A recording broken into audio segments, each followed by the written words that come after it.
नमस्कार, chef choice magazine में आपका स्वागत है और मैं हूं शेफ़ सुनील ढोंडियाल। आज हम आए हैं गुड़गांव के सेक्टर 29 में और आज हमारा यहाँ पे डिबेट है और डिबेट का जो सब्जेक्ट है, जो टॉपिक है वो है कि गुड़गांव में या ऑल ओवर इंडिया में जो इस हिसाब से रेस्टोरेंट ओपन होते हैं, ओपन होने के बाद सडनली बंद हो जाते हैं, 2-3 महीने में क्लोज़ हो जाते हैं। इन्वेस्टर उसके ऊपर ढेर सारा पैसा इन्वेस्ट करता है, तो इनके लिए इसका जो रीज़न है वो क्या रीज़न है, तो ये सब चीज़ के लिए डिबेट में मेरे साथ आज मेहमान है।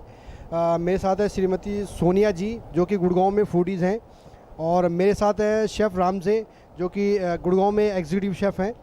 मेरे साथ हैं जसप्रीत जी, ये दिल्ली में शेफ़ हैं अपने, और प्रियंका तनेजा जी हैं जो कि फूड लवर का इनके अपना एक ब्लॉगर है। सबसे पहले मैं जाऊंगा शेफ़ रामजे के पास में, उनसे पूछूंगा मैं कि ये इंडस्ट्री में जो ये सब हो रहा है, जो रेस्टोरेंट जो खुल रहे हैं, बंद हो रहे हैं, ये ऐसा क्यों हो रहा है, इसके पीछे क्या रीज़न है? शेफ़, इसके पीछे तो मेरे को जहाँ तक मेरा हिसाब है, मेरे को लगता है कि इसके पीछे एक तो ऑनर जो कि स्टाफ को पहले जब न्यू ओपनिंग होती है स्टाफ को सिलेक्ट तो कर लेते हैं, लेकिन इनका क्या होता है कि स्टाफ को, इनको जब न्यू रेस्टोरेंट ओपन करते हैं तो इनको पता नहीं होता है कि स्टाफ हमें कितना एक्चुअल में सेलेक्ट करना चाहिए।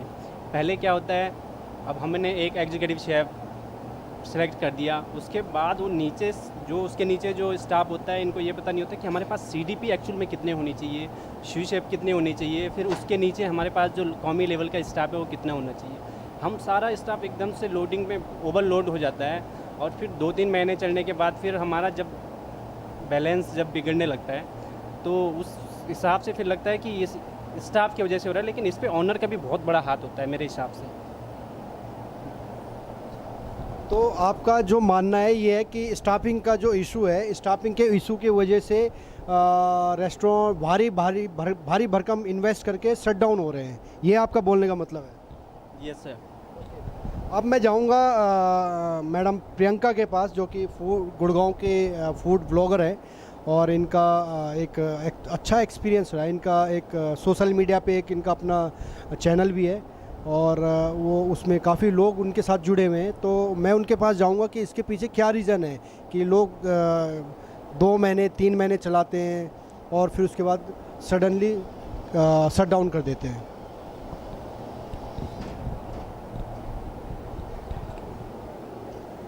हाय, my name is Priyanka Taneja, I am from food lover and इस बारे में सबसे पहले मैं कहना चाहूँगी, मैं 2 चीज़ों के ऊपर ज़्यादा फोकस रखना चाहूँगी। पहली चीज़ ये है कि जो मार्केट सर्वे है उसको बहुत इम्पोर्टेंस देनी चाहिए। मार्केट सर्वे करने के बाद अगर कोई भी रेस्टोरेंट ओपन होता है, जहाँ पे भी मार्केट सर्वे का पॉइंट लैक करता है, मार्केट सर्वे प्रॉपर नहीं होता, आसपास में क्या कंपटीशन है, क्या प्राइसिंग दे रहे हैं, ये वाला फैक्टर बहुत ज़्यादा मैटर करता है कोई भी न्यू रेस्टोरेंट ओपन करने से पहले। दूसरा एस्टिमेशन मैं कहूँगी, एक जो प्राइसिंग का एस्टिमेशन लिया जाता है ओपनिंग करने से पहले, कि कोई भी नई जगह जाके अगर आप रेस्टोरेंट ओपन कर रहे हैं, जो भी आपका इन्वेस्टमेंट पॉइंट ऑफ व्यू आएगा, अगर इन्वेस्टमेंट पॉइंट ऑफ व्यू में आप कहीं ना कहीं रॉन्ग एस्टिमेशन ले लेते हैं, आपने एक बार काम करना स्टार्ट तो कर दिया बट कहीं ना कहीं आप जहां आपको लगता है कि ब्रेक इवन नहीं आ रहा या प्रॉफिट में नहीं आ रहे, तो आपको शट करने का रीज़न ये आ जाता है कि आपका जो एक स्टार्टिंग से आप एस्टिमेशन लेके चल रहे हैं कि आपको खोलने के लिए इन्वेस्टमेंट, आगे रनिंग कॉस्ट जो आपकी आएगी, वो एस्टिमेशन फैक्टर भी बहुत मैटर करता है। तो मैं इन दोनों चीज़ों का मेन रीज़न कहना चाहूँगी ये। ऑलराइट, तो अब मेरे साथ हैं मैम सोनिया जी। इन्होंने एक्चुअली इंट्रोड्यूस कराया था that she is home chef, उन्होंने एज ए होम शेफ़, लेकिन ये काफ़ी फेमस है। आई मीन रेस्टोरेंट में जाती रहती हैं, इनको नॉलेज है, पता है कि खाना क्या होता है, और गुड़गांव में रहती है तो ऑब्वियसली गुड़गांव को पता होगा कि आज यहाँ पे एक रेस्टोरेंट था और सडनली कल दूसरा हो गया और उसका नाम चेंज हो गया। तो आप कुछ बताएंगे इसके पीछे क्या प्रॉब्लम है, क्यों बंद हो रहे हैं? एक्चुअली मुझे लगता है कि इसके पीछे बहुत सारे रीज़न्स हैं। फर्स्ट ऑफ ऑल, जितना जो ये फूड इंडस्ट्री है आजकल, इसमें बहुत कंपटीशन है, तो जो ओनर्स हैं जैसे एक चीज़ से स्टार्ट करते हैं, उसके बाद दोबारा से वहाँ पे जो सेकंड ओनर है वो बहुत सारी नई इनोवेशन लेके आता है, whether it is food, whether it is ambience, whether it is anything you can say. तो लोगों को यहाँ पे या कहीं भी all over India, all over Delhi, कहीं भी लोगों को इनोवेशन चाहिए, हर नई चीज़ के पीछे अट्रैक्ट होते हैं। तो मुझे लगता है जितने भी फूड ओनर्स, जितने भी ये होटल ओनर्स हैं या पब ओनर्स हैं, इनको time to time market survey करना चाहिए, so that they could cope with the things की कैसे अपने उसमें रेस्टोरेंट में इनोवेशंस कर सकते हैं, सो दैट फूड में इनोवेशन कर सकते हैं, सो that they can not lag behind in anything.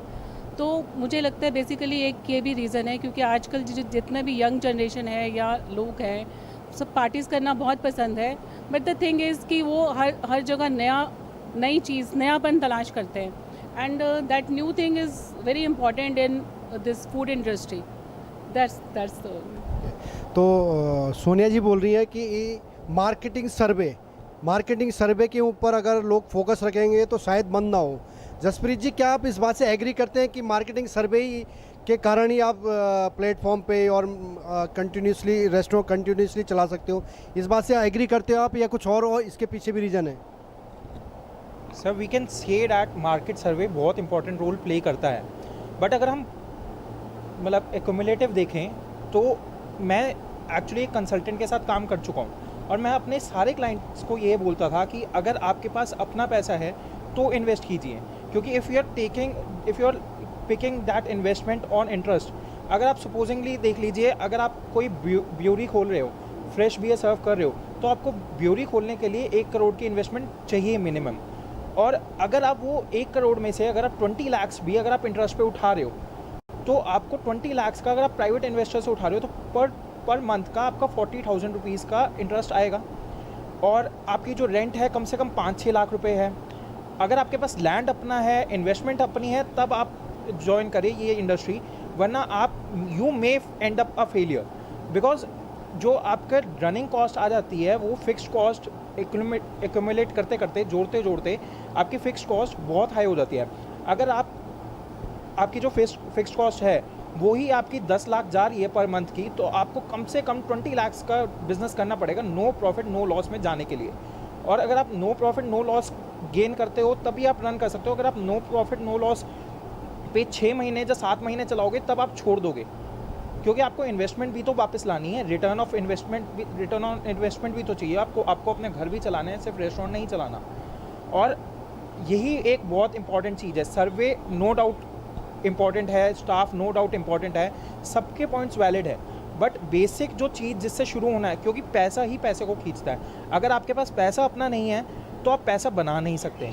Interest पे मनी लेके और रेंट पे कभी चला के, रेंट पे आप चला सकते हैं, बट इंटरेस्ट पे मनी लेके वो भी बहुत बड़ा अमाउंट आप बहुत मुश्किल से सर्वाइव कर सकते हैं मार्केट में। बाकी experimenting is the key to success. मैं हमेशा कहता हूँ एक्सपेरिमेंटिंग करते रहोगे तभी आप जिंदा रह सकते हो। ये मेरा ओके, तो जसबीर जी बोल रहे हैं कि लैंड और फाइनेंस खुद का होना चाहिए। इसके अलावा भी आई थिंक बहुत से पॉइंट हैं जिससे कि रेस्टोरेंट क्लोज हो जाते हैं। मैंने खुद देखे हैं जिनके पास अच्छा इन्वेस्टमेंट है, अपनी लैंड है, बट स्टिल वो रेस्टोरेंट नहीं चला सकते, और वो क्या करते हैं किसी थर्ड को दे देते हैं कि यार ऐसा करो, आप इसको चलाओ और हमें नहीं चलाना, हमें कुछ महीने का इतना पैसा दे दो। ऐसे भी मैंने देखे, क्योंकि मेरे को आई थिंक 19 साल इंडस्ट्री में हो गए, तो मैंने बहुत से लोग इस तरह भी देखे हैं कि जो अपनी लैंड होती है, कईयों के पास सिर्फ लैंड ही लैंड होती है, और वो बोलते हैं कि भाई अगर आपको रेस्टोरेंट खोलना है तो कांटेक्ट कर लेंगे 10 साल या 15 साल का, और उस 10 साल 15 साल में आप एक काम करो, हमें इतना पैसा दे दो। तो आई थिंक लैंड फाइनेंस ये भी एक पार्ट है, ये ज़रूरी है, लेकिन इसके अलावा भी समथिंग और कुछ है, तो वो समथिंग कुछ क्या है वो आप बताएंगे? Yes, I totally agreed with Jasbir Singh also कि financial it is the utmost thing कि फाइनेंस अपना होना चाहिए। बट जैसे सुनील जी ने बोला, तो मुझे भी यही लगता है कि जो पर्सनल अटेंशन है ओनर की, that is very important. Personal attention नहीं होगी तो otherwise he can't look after the quality and everything. तो पर्सनल अटेंशन ओनर की, this is the main issue. So personal attention, okay. अभी प्रियंका जी हाथ खड़ा कर रहे हैं, इससे पहले मैं शेफ रामजी के पास जाऊंगा, क्योंकि बहुत देर से उनके पास हो सकता है उनके माइंड में कुछ क्वेश्चन चल रहे हों, तो क्योंकि वो भी इंडस्ट्री में आई थिंक पुराने हैं और उनको भी काफ़ी बहुत सी कंपनियों के साथ उन्होंने काम कर लिया होगा। तो मेरा उनसे थोड़ा ये छोटा सा एक सवाल है कि अगर आपके पास पैसा है, आपके पास लैंड है, आपके पास स्टाफ भी अच्छा है, उसके बावजूद भी शट डाउन होते हैं कई रेस्टोरेंट, उसके बावजूद भी नहीं चल पाते हैं। इसके पीछे कई बार क्या होता है, एक फैमिली का जो मैनेजमेंट का डिसीजन रॉन्ग होता है, या फिर जो उनकी मैनेजमेंट टीम होती है वो एक मैनेजमेंट टीम सही नहीं होती है। क्या ये भी रीज़न हो सकते हैं? बिल्कुल रीज़न हो सकता है, क्योंकि मैनेजमेंट टीम भी बहुत इम्पोर्टेंट रोल इसमें होता है मैनेजमेंट टीम का।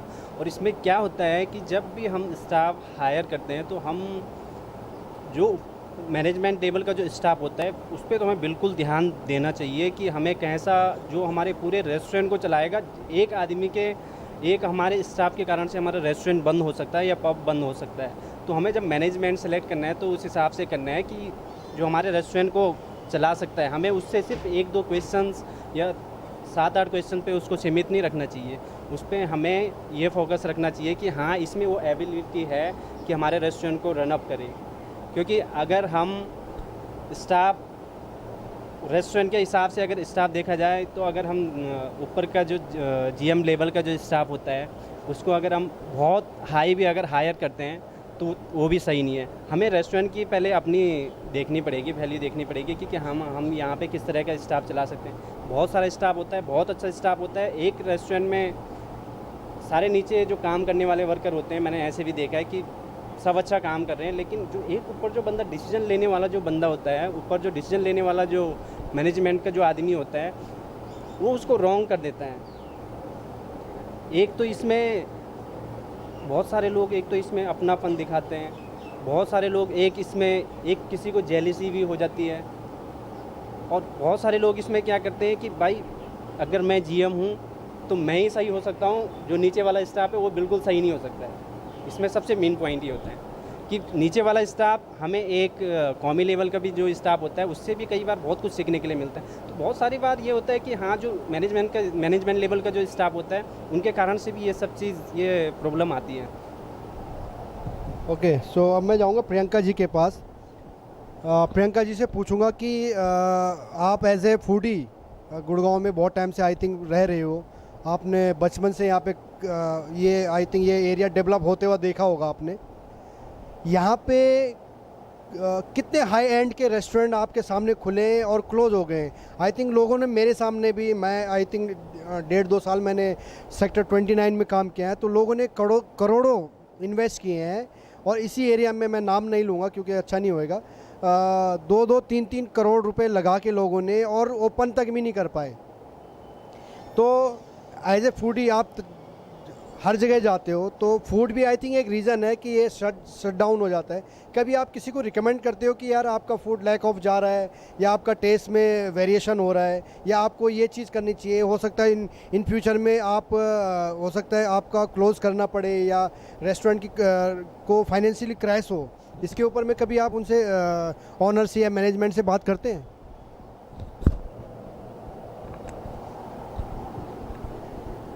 ऐसे बहुत से ऑप्शंस हैं जो खुलते रहते हैं, टाइम के साथ साथ बंद भी होते रहते हैं, वो सब हम लोग देख ही चुके हैं।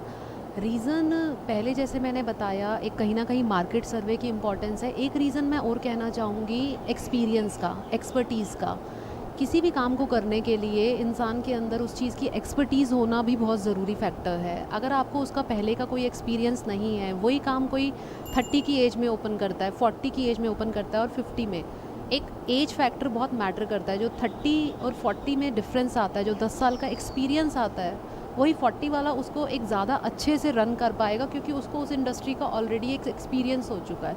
तो किसी भी काम को करने के लिए, चाहे वो फूड इंडस्ट्री हो या फिर जो भी ओपन होते हैं, क्लोज़ होते हैं, अगर उस पॉइंट के ऊपर हम आते हैं, कोई भी रेस्टोरेंट होता है, कहीं ना कहीं उसमें एक्सपीरियंस का, एक्सपर्टीज़ का होना बहुत इम्पॉर्टेंट फैक्टर है अकॉर्डिंग टू मी।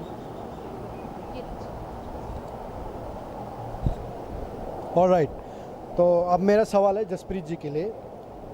जसप्रीत जी, आप इंडस्ट्री में नए हो, आपको क्या लगता है कि मतलब आप एक कोई भी रेस्टोरेंट ओपन करता है, आपने जैसे बोला कि आप कंसल्टेंट के साथ काम किया हुआ है, आप ऑनर को क्या एडवाइस करना चाहते हैं कि वो अपना एक रेस्टोरेंट है लंबे टाइम तक चला सके और उसको ये सब चीज़ों की परेशानियां ना झेलनी पड़े कि हाँ स्टाफिंग की प्रॉब्लम है, बजट की प्रॉब्लम है, ये सब चीज़ के लिए आप कुछ क्या एडवाइस करना चाहते हैं? Sir first of all I would say कि जैसे हम सब ने बोला कि सर्वे करना बहुत इंपॉर्टेंट है।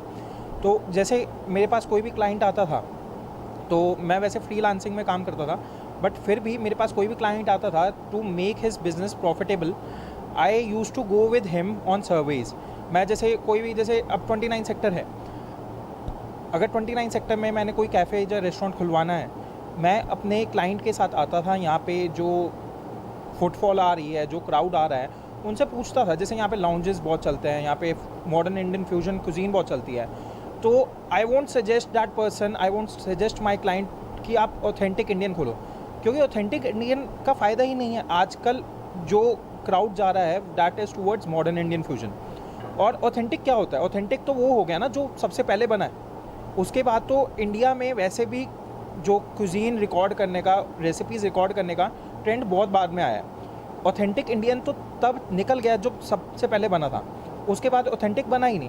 वो जो भी हुआ है वो फ्यूजन ही होता गया, और मॉडर्न इंडियन फ्यूजन आजकल ट्रेंड में है। तो I would suggest my client to try on modern Indian fusion. आप वैसे शेफ्स हायर करो जिनकी क्रिएटिविटी ऐसी हो जो मॉडर्न इंडियन फ्यूजन को एक नया टच दे सकें, अपनी इंडियन डिशेस को नया टच दे सकें। जैसे कि अभी बहुत ही ज़्यादा अब इंडियन रेसिपी है एक बटर चिकन, बहुत ज़्यादा फेमस होती है। कहीं भी बना लो, हर किसी के अपने अपने वेरिएंट है। कोई स्मोक्ड बनाता है, कोई बोनलेस बनाता है, कोई विद बोन बनाता है, कोई करी कट में बनाता है। अब उसको मॉडर्न इंडियन फ्यूजन देते हुए किसी ने पास्ता डाल दिया, किसी ने रेवियोली में स्टफ़ कर दिया, और किसी ने वॉन्टॉन्स में डाल दिया, किसी ने मोमोज़ में डाल दिया। हर किसी के अपने एक्सपेरिमेंट्स हैं। तो आई वुड सजेस्ट कि आप फ्यूजन में अगर जा रहे हो तो फ्यूजन में ऐसे शेफ्स लेके आओ जिनकी क्रिएटिविटी बहुत अच्छी है। And secondly I would suggest कि जैसे आपके पास स्टाफिंग आपको मिल जाएगी, आपको आपकी फ़िक्स कॉस्ट तो एक फ़िक्स हो जाएगी, क्योंकि आपने एक लैंड देख लिया। अगर वो रेंट पे ले रहे हो तो आपकी रेंट फ़िक्स कॉस्ट आ गई, आपकी इलेक्ट्रिसिटी फ़िक्स कॉस्ट आ गई। बट जो रनिंग चार्जेस हैं, जो दूसरे रनिंग चार्जेस हैं, जैसे आपका रॉ मटेरियल हो गया, वेजिटेबल्स हो गई, वो आप उनको लिमिट करो। आप उनकी जो प्रिक्योरमेंट है वो अच्छी जगह से करो, अच्छा क्वालिटी मटेरियल लो, बट एक ऐसे वेंडर से जो आपको लोएस्ट प्राइस दे सके। रॉ मटेरियल का आप 3-4 वेंडर्स से आप उनकी कोटेशन लो, जो आपको बेस्ट सूटेबल लगता है उनसे लो। और ये आपका सेकंड पॉइंट हो गया। ऐसे आप डिस्कस करना चाहेंगे तो बहुत सारे पॉइंट्स हैं। तो रॉ मटेरियल्स हो गया, स्टाफिंग हो गई, उसके बाद आपका लैंड, आपकी लोकेशन कौन सी पड़ रही है, आपके सर्वे क्या बता रहे हैं, तो ये बहुत ऑप्शंस आ जाते हैं। आपको अगर हम डिटेल में जाते हैं तो this debate would go endless, it would go for thousand of hours. तो हम अभी इस पे आप बाद में कभी डिस्कशन करेंगे। मेरे दिमाग में एक और बात अभी आई थी कि कई बार क्या होता है कि आपकी प्रॉपर्टी बहुत अच्छी चल रही है, आप बहुत अच्छा कर रहे हैं, खाना बहुत बढ़िया सर्व कर रहे हैं, बट आपके पास 3 से 4 पार्टनर हैं या 6 या 4 से भी ज़्यादा पार्टनर हैं। कभी उन पार्टनरों में बनती नहीं है और उनमें डिस्ट्रीब्यूट हो जाता है। प्रॉपर्टी आपकी अच्छी चल रही है लेकिन आपके पर्सनल रिलेशन ख़राब हो गए।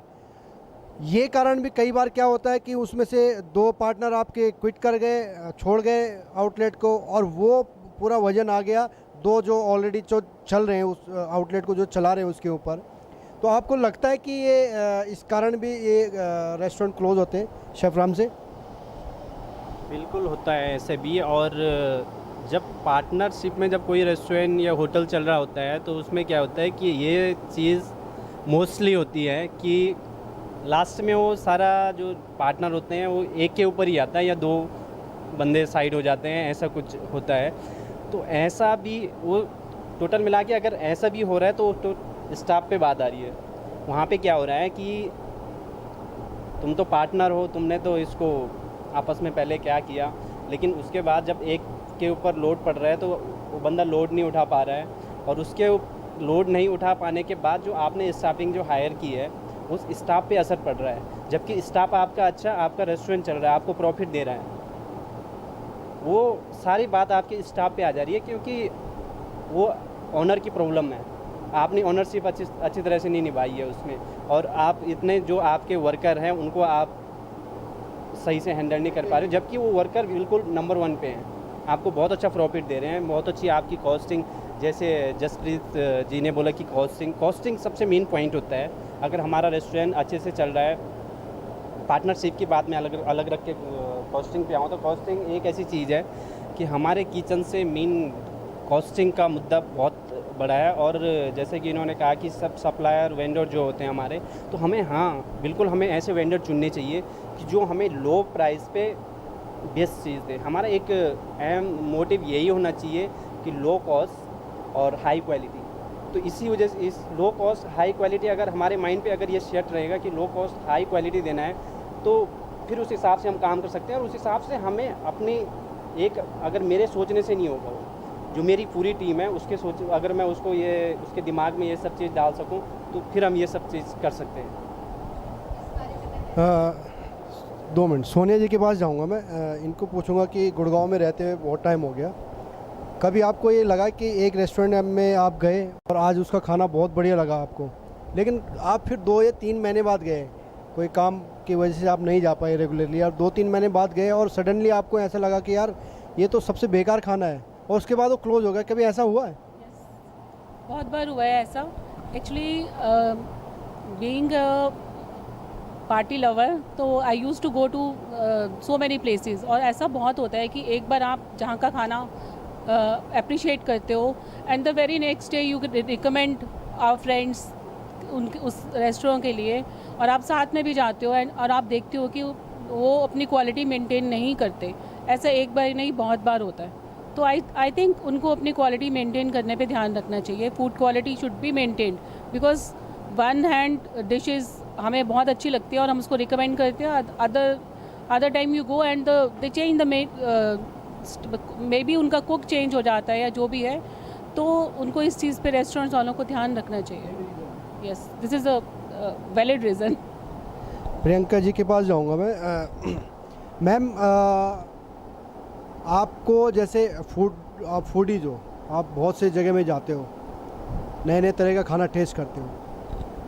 अभी गुड़गांव का बटर चिकन कुछ और है, दिल्ली का बटर चिकन कुछ और है, ये मुझे भी पता है और आई थिंक आपको भी पता होगा। मेरा सवाल ये नहीं है कि कुछ और है, ठीक है उसका नाम बटर चिकन है, but this is the not reason that you should close your outlet. Main reason इसके पीछे जैसे लैंड मार्किंग, शेफ रामजे बोलते हैं कि स्टाफ बहुत इंपॉर्टेंट है। मार्केटिंग स्ट्रेटजी बोलती है सोनिया जी की, मार्केटिंग स्ट्रेटजी अच्छी होनी चाहिए। आपका बोलने का मतलब ये है कि आप जहाँ भी जाओ उसका पहले मार्केट रेवेन्यू ले लो, कैसे आप कर रहे हो मार्केट में, क्या कर रहे हो मार्केट में, किस तरह आपको आउटलेट डालना चाहिए।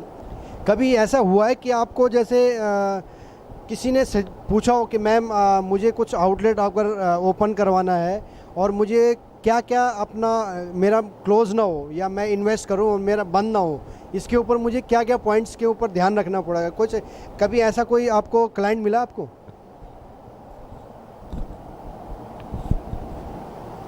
ऐसा कभी इंटरेक्शन तो नहीं रहा, लेकिन अगर मुझे ऐसे सजेशन देनी हो किसी को इस पॉइंट ऑफ व्यू से कि अगर वो रेस्टोरेंट न्यूली ओपन करना चाहते हैं, और वो हर कोई बंद करने के लिए कोई ओपन तो ऑब्वियसली नहीं करता। ओपन करने का पर्पज़ यही होता है कि आगे टाइम के साथ साथ मेहनत करके वो अच्छा चले और इंसान अच्छे से प्रॉफिट भी अर्न करे। हर इंसान बिज़नेस आगे ग्रो करने के लिए करता है, पर्पज़ तो हर इंसान का आगे ग्रोथ ही होता है। और जैसे जैसे अभी हमने सारे पॉइंट डिस्कस करे कि अगर लैंड अपनी है, अपने पैसे लगाए जा रहे हैं, बाहर मार्केट से पैसा नहीं उठाया जा रहा, मैनेजमेंट का बहुत ज़्यादा रोल रहता है, क्योंकि आपका स्टाफ ने ही क्या डिलीवरी देनी है, आगे क्या बना के देना है, वो पॉइंट ऑफ व्यू आपका मैटर करता है। और इसके अलावा हमारी मार्केट सर्वे को लेके बात हुई कि मार्केट सर्वे का भी क्रूशियल रोल रहता है कि आपके आसपास में क्या कंपटीशन है, क्या प्राइसिंग है, किस तरह का टेस्ट दिया जा रहा है, और किस तरह की वहाँ की टारगेट ऑडियंस है, वो किस टाइप का खाना खाना चाहते हैं और क्या उनकी प्रेफरेंस है। तो सारे फैक्टर्स को अगर कंसीडर किया जाएगा, क्योंकि कोई भी ऐसा फैक्टर नहीं है जिसको हम निगलेक्ट कर सके, सारे फैक्टर्स की अपनी इम्पोर्टेंस है। सारे फैक्टर्स को कंसीडर करके एक तभी ओपनिंग की जाए, चाहे आपकी वो ओपनिंग महीने 2 महीने डिले हो जाए, लेकिन आपकी ये सारी जो स्ट्रैटेजीज़ है, सारी चीज़ें अगर कंसीडर की जाएगी तो आगे आप लॉन्ग टर्म तक उसको सस्टेन करने के लिए आप उम्मीद लगा सकते हैं।